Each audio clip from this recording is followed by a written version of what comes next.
mengenai mengapa seseorang itu mudah untuk menagih dadah. Di sini, faktor mengapa, kenapa dan bagaimana seseorang itu boleh terjebak dalam dunia penagihan mungkin akan terjawab. Permasalahan mereka ialah bila mereka tidak ada tempat untuk mereka tinggal. Kerana itu mereka bergelandangan, mereka membuat jenayah kecil-kecilan dan sebagainya. Antara pendekatan yang dilakukan oleh pengasih ialah memberi sedikit ruang bagi penagih atas nama insan yang mahu berubah. Penagih yang hidup di jalanan menjadi sasaran pengasih. Mereka akan membantu kita untuk mengadakan night shelter, penginapan malam. Kerana kita ada pusat khidmat di siang hari, mereka datang ke pusat khidmat kita. Mereka dapat rawatan, mereka dapat bimbingan, mereka dapat kaunseling, kita akan buat referral, rujukan. Di malam hari, mereka bergelandangan. Kerana itu kita mewujudkan penginapan malam, hanya untuk malam. Jadi mereka akan datang menginap malam dan siang hari mereka akan pergi ke drop-in center. Sampailah, kita haraplah mereka ni insaf.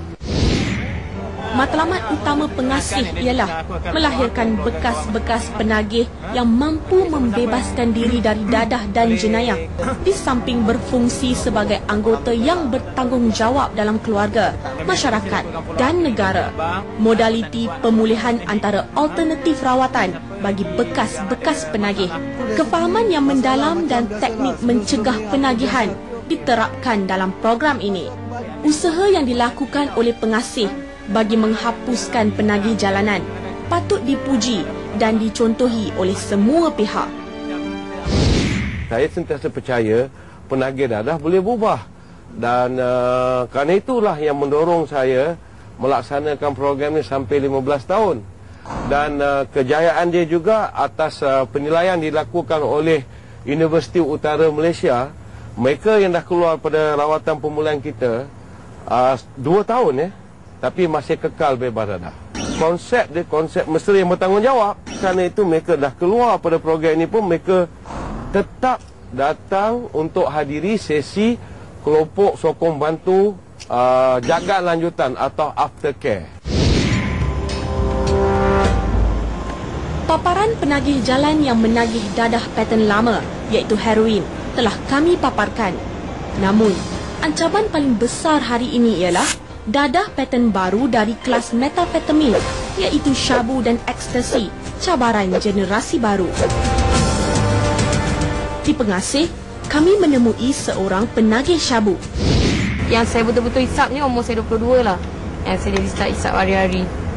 Sebab saya banyak kenal dengan dengan orang kat club, semua dengan orang kat disco kan. Jadi diorang suruh datang kat rumah sebab saya duduk seorang. Diorang suruh datang rumah lah, datang rumah lepas tu diorang tanya nak hisap tidak. Jadi saya ni jenis kita terlalu banyak freedom kan. Mengamalkan gaya hidup berpesta pada malam hari dan mahukan keseronokan. Hanyut dalam dunia ciptaan sendiri menyebabkan dia terjerumus dengan dunia maksiat pula. Ada cerita dari sebalik kenapa I first time try ice tu kan. Sebab I dapat tahu yang family I cakap kat I yang boyfriend I tak nak kahwin dengan I. Dan dia cakap kat boyfriend I tak nak kahwin dengan dia. So macam itulah reason dia. Jadi I kena tipu lah dengan family I. Yang tu anak I diambil, lepas tu dia kasih ke orang. Pernah beberapa kali bertukar kerja suatu ketika dahulu. Baginya, bekerja mungkin dapat mengembalikan keyakinan diri dan hidup berdikari. Kerja ikut saya punya nenek, family saya. Lepas tu cuma saya boleh baik cuma 8 bulan lah. Tapi saya pernah stop. Tapi bila saya dah stop kerja dekat situ, saya campur balik dengan member saya call balik. Yang start saya hisap balik.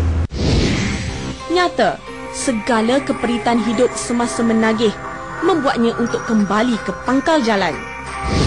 Jadi bapa saya jumpa saya dalam spa masa tu. Sebab saya menyuruh dengan dia. Dia tarik saya, masa tu memang dia pijak saya dekat padang lah. Saya pun tak boleh salahkan dia sebab saya dah minum kan. Sebab saya dah janji dengan family saya tak nak buat lagi. Tapi saya still buat lagi. Family saya hantar saya pergi balai. Balai saya tidur lock up saya 2 bulan 5 2006. Mak saya drop saya kat sini. Apakah ini menggambarkan pengaruh institusi kekeluargaan semakin terhakis? Sesungguhnya, kekuatan sesebuah institusi kekeluargaan memainkan peranan penting bagi pembentukan remaja hari ini, membantu generasi muda mencorak masa depan yang lebih terjamin. Teruskan bersama saya, Sifah Zubir, dekapkan waktu perdana anda di saluran Prima dalam siri laporan penyiasatan Expose. Ina, Nora dan penagih yang lain antara realiti kehidupan penagih jalanan yang saban hari membanjiri kota Kuala Lumpur. Dan sudah tentulah akan mengundang pelbagai masalah lain seperti bahaya HIV dan AIDS. Mereka perlukan sokongan yang berterusan daripada keluarga dan masyarakat supaya tidak terjerumus kembali kepada penagihan dadah. Saya harapkan saya nak balik ke Pangkal Gadang, harap mak terima balik lah. Terima balik rumah kan, tapi dah mak tak terima, saya nak buat macam mana. Saya terpaksa duduk di lorong. Bagaimanapun, perjalanan untuk kembali ke pangkal jalan bukan mudah. Pernah tersungkur semula kepada ketagihan najis dadah kerana tidak mendapat sokongan dan simpati daripada orang yang tersayang. Ketekanan keluarga, saya mikir banyak sangat. Dia macam keluarga tak mengaku saya anak, dia tak mengaku saya anak, lagipun saya ada penyakit HIV. Sekarang pun saya pun dah balik rumah pun keluarga saya masih tak diterima lagi. Dia tak mengaku saya anak dah kan. Itu pasal saya keluar balik. Keluarga saya harap keluarga saya maafkan saya pasal makan minum sebelum saya lulus nafas jantak dulu. Bagi mendapatkan penjelasan dari sudut agama, Expose menemui Ustaz Nur Helmi Haji Ehsan, penolong pegawai hal ehwal Islam bahagian Istinbat di Jabatan Mufti Selangor untuk kupasan lanjut. Kita akan membuat lawatan kerja ke pusat serenti, institusi penjara dan tempat-tempat yang boleh dikatakan khusus bagi penagih dan pelacur ni, untuk kita bersama-sama berbincang, bagi motivasi, bagi semangat pada mereka untuk mereka menyedari yang apa yang mereka buat selama ini adalah satu kesilapan. Bagi pelacur, apa yang menariknya pekerjaan ini kerana mereka mudah mendapat bekalan dadah dan mereka tidak malu memperdagangkan tubuh mereka jika sudah terkena penangan najis dadah. Dalam Islam kita perlu berusaha mencari rezeki yang halal, rezeki yang baik, rezeki yang berkat untuk kita menyara kehidupan diri dan keluarga kita. Kalau kita tengok negara kita, banyak peluang pekerjaan disediakan. Banyak sumber rezeki yang kita boleh cari secara halal, secara baik daripada sumber yang baik. Tetapi kenapa memilih jalan yang singkat untuk memenuhi tuntutan hawa nafsu? Dan bagi pihak Jabatan Agama Islam Selangor atau JAIS, mereka tidak akan berkompromi dalam hal ini. Seksyen 23/1 menyatakan bahawa mereka yang didapati melacur atau mereka ini lelaki yang membenarkan isterinya melacur atau memaksa anak-anaknya melacur, ataupun wanita itu dengan kerelaan sendirinya membuat kegiatan pelacuran ini, boleh didenda tidak lebih daripada RM5,000 atau penjara tidak melebihi 3 tahun ataupun sebat tidak melebihi 6 sebatan atau mana-mana kombinasi daripada hukuman tersebut sekiranya didapati bersalah. Expose mendapatkan pandangan orang ramai mengenai gejala ini. Penagih rokok pun susah nak berhenti merokok, lagilah penagih dadah.